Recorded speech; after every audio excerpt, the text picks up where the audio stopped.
So in order to suck you into their realm and, turn you into a vassal that buys what they want you to buy. And, essentially train them to train you to train them to control your behavior, modify your behavior. This is the business model in the United States. It's extremely lucrative, but it's not productive. Whereas in China, you find AI being applied to drones that are very efficient in watering grapes and vineyards or wheat or rice fields. So there is this difference, but that doesn't worry people in Washington, D.C. You're absolutely right. What worries them is the two things. One I've mentioned already. The fact that they have a super fast highway for payments using blockchain, if you look at BRICS-Pay and so on, and you compare it to the Western versions like SWIFT, it's like comparing, a rocket ship with a mule. SWIFT is clunky, takes 3 days, it charges you 5% to send money across the West. 大家好，今天给大家带来一场三方深度圆桌辩论，现场一共3位嘉宾，主持人凯蒂、经济学家雅尼斯以及深耕中美地缘研究的学者约翰。整场对话围绕一个全球热议的核心议题展开：中国能否和平崛起？雅尼斯从中国经济体制、宏观调控、对外合作亲身经历出发，论证中国不会复刻西方殖民霸权老路。约翰站在现实主义地缘视角，结合台海、南海、尖端云资本技术，道出美国的战略焦虑。二人针对中美 AI 路线、跨境支付体系、美元霸权展开激烈交锋。主持人全程引导双方交换观点，这场对话少见的兼顾正反两方客观视角。外国学者直白道出美国最深层的恐惧，美元霸权正在遭遇来自东方的挑战。接下来，我们完整观看这场含金量十足的跨国对谈。What is your argument that China can rise peacefully? What's your counterclaim to John's that it cannot? Well, the reason why I don't think China is an emergent hegemon, an emergent version of the United States or the British Empire, is because of the political economy of China. China, we don't know how it's going to turn out. It's still a work in progress. So, it may turn out that John is absolutely right and I'm absolutely wrong. But the way I understand it is they have a remarkable planning mechanism. They plan their markets. The markets are boisterous and competitive, and they work really very well because they are so heavily planned. This is something that the Western mind cannot understand because they cannot fathom. Because in the West, we've been convinced that it's either the market or the state, or either you have planning or you have free enterprise. No, the only way of having a serious market is if you plan for it. If you plan for its the investment flows and so on. So they're doing it. They had a real estate bubble.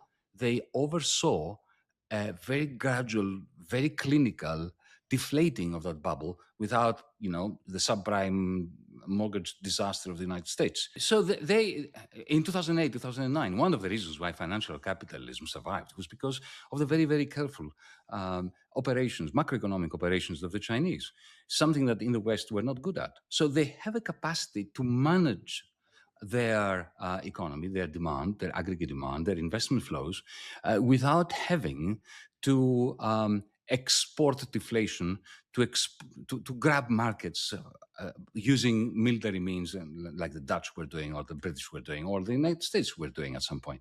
So I think that the reason why I see things differently, and I do believe that it is possible. I can see it. Look at them now; they are the adults in the room. They respect all the contracts they have ever made. They really don't care about who is in government in any country. I saw this personally. When I was dealing with the Chinese government, they didn't give a damn whether we were on the left, on the right, who we were. They were not particularly hegemonic. I put to them 3 or 4 major changes in the contract that we had. They said, okay, fine. They were cool about it in ways that Western decision makers really are not. So I am optimistic about that. I'm not at all optimistic about the clash between the two lumps, as I call them, mountains of cloud capital, because there you have very serious power games that are being played both in China and in the United States. And so, John, do you want to go to well, please respond, and also obviously bring up the cloud comment that you had. Yeah, I think in my response to Giannis, I'll go Sure. right Right. almost immediately to the cloud issue. I would just point out, Giannis, that you also want to focus not just on the economic dimension, but the strategic dimension as well. You want to think about how China behaves in its neighborhood with regard to Taiwan, with regard to the East China Sea, with regard to the South China Sea, how China's neighbors think about it as a possible strategic threat. And I think when you look at the strategic side of the equation, you see a lot of evidence that I'm correct. But of course, I have a vested interest in saying that. But I would just say to you, you don't only want to focus on the economic dimension, which is immensely important, of course, as we both agree. But I just want to go to what you call the cloud capital dimension. I like that term. I argued that around 2017, China had become wealthy enough that it was able to generate enough military might to qualify as a great power. So again, you see my emphasis on the economic foundation of military power. And if you look at GDP and other indicators of wealth, China was not as powerful as the United States in terms of economic might in 2017, but it was not that far away. It had become a truly impressive country economically. Now, at the heart of that wealth generation was its ability to develop sophisticated technologies. This is what you call cloud capital. And if you look at the competition, the economic competition between the United States and China today, it revolves around sophisticated technologies or what you call cloud capital. There is absolutely no question about that. I do not disagree with you. And when I talk to audiences these days and I talk about the security competition between the United States and China, I always go to great lengths to say, don't simply equate the security competition with the military competition, which you might do because you're talking to John, who's a realist. You want to understand that that security competition has an economic dimension as well, and it involves what you call cloud capital or those sophisticated technologies. And I think many people in the American national security establishment worry more about the competition in terms of cloud capital or sophisticated technologies than they do the military competition, because I think they understand what you argued, which is that the Chinese may be able to beat us. The Chinese, as you know, as well as I do, are truly impressive when it comes to cloud capital, and they may be able to beat us. And if that's the case, you have to think about what the effects are on the global balance of power from a realist point of view. So, what I'm saying here is that economic considerations matter enormously for realist considerations. And given what's going on with regard to cloud capital, the balance of power in the world could shift against the United States. All good points. Let me start with the question of the military buildup. There's no doubt that China is building up its military prowess. No doubt about that. There's no doubt that it considers Taiwan to be its own territory. I think with good cause. There's no doubt that it looks at the Philippines and various islands around Japan and Indonesia in the same way that Iran is looking at the American bases around the Gulf, threatening it. But I think the parallel with Iran is not an unhelpful one, in the sense that neither country has a tradition of invading others, but they do have an interest in making sure that the choke points that the United States is building around them are pushed back. And I think this is what the Chinese do. I don't think that the Chinese have any interest in projecting their fleet to the coast of the United States, to the Western Hemisphere, as you call it in America, beyond the States of Malacca or in the Gulf. And this may change.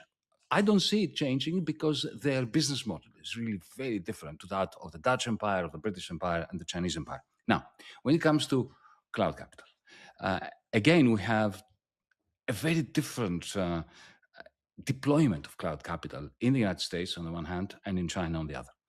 A lot of that capital is being used productively in China. That cannot be said in the United States.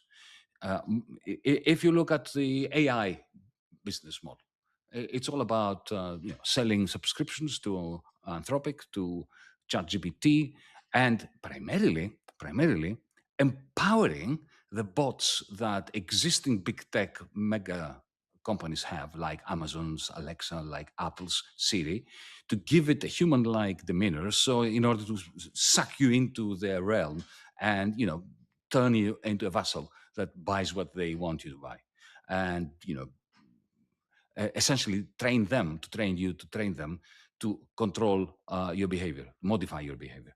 This is the business model in the United States. Extremely lucrative, but it's not productive. Whereas in China, you find AI being applied to drones that are very efficient in watering grapes and vineyards or wheat or rice fields.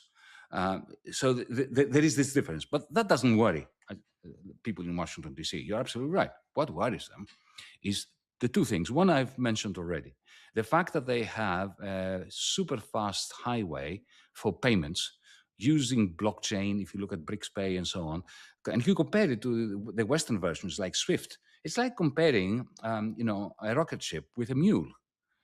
SWIFT is clunky, takes 3 days, it charges you 5% to send money across the West. The Chinese have systems that work in nanoseconds. They charge you nothing, and they are based on blockchain technology. It's really very, very far ahead. So this is a clear and present danger, as I was saying before, to the hegemony of the dollar. And if the hegemony of the dollar goes, that's it. The United States is finished. It will be, a sad, pathetic case like Britain is today. So it is a clear geostrategic concern for people in Washington, D.C. But then there is the other one as well. There is the second dimension.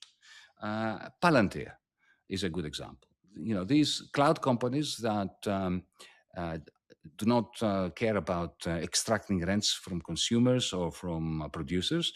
These are a very particular form of techno-feudalism. So you have Palantir training its AI models in the Gaza Strip. Why? As a Palantir engineer put it to me in person, I was having dinner with this guy. I didn't finish that dinner for obvious reasons. He was telling me how it was amazing in Gaza, because if you bombard densely populated areas and lots of people die and they panic and so on, they move a lot. And he pointed at my phone and he said, "Your phone is useless to me because it's stationary. It was sitting on the dinner table. But if you get bombarded, you take it and you run around. And you create a lot of data." And I said, "Okay, now why is this of use to you?" And he said, "Well, because we use that data, that movement data, movement caused by panic, to train AI models, which we then sold to the British National Health Service for £1 billion. So, this is a techno-feudal firm, corporation, using data that doesn't have anything to do with consumption. It has to do with war and carnage and maiming and killing children in order to sell to a public health service a piece of AI, a piece of cloud capital. So, this is a very different world to the one we grew up in. And, the Chinese are, I don't know with Palantir, because they need to advertise these things so that the stock valuation goes up. We learn these things. What are the Chinese doing in that realm? Thankfully, they are not involved in Gaza. They are not involved in these massacres. They don't train their data in any conflict that they have precipitated. I'd like to think that they're not doing similar things, but maybe they will at some point when you have the combination of massive quantities of drones that are AI-driven and which, in order to maintain their power to attack, are cut off from human supervision.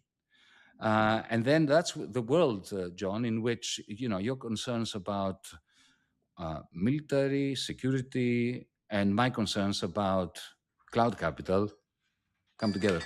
I'm sure there's more we can talk about, but should we leave it here? We can do another one at some point. I think so. I think Right? so. Yeah, I think that'd be I great. think so.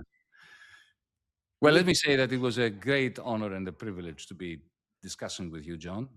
And thank you, Katie, for bringing us together.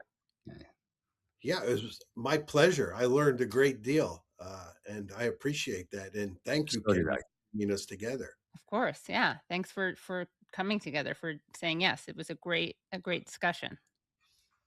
Thank you for doing it. Of course. Thank you. And I look forward to doing it again. Great. Yes, this is part 1. Part 1. And maybe in 3 dimensions. Yeah, that would be great. Yes, that would be great. 看完主持人凯蒂全程引导雅尼斯与约翰正反对冲的整场3方对话，相信很多人会打破对西方舆论非黑即白的刻板印象。以往我们刷到的海外评论大多是单方面抹黑或者片面吹捧，而这场圆桌难得让2种完全对立的逻辑完整碰撞。主持人凯蒂不偏不倚，不断抛出关键问题，让2位学者充分把各自的底层逻辑讲透，参考价值很高。先梳理雅尼斯的核心观点，也是很多国内观众更有共鸣的部分。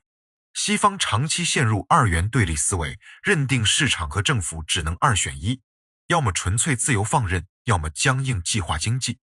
这也是他们始终看不懂中国发展模式的根本原因。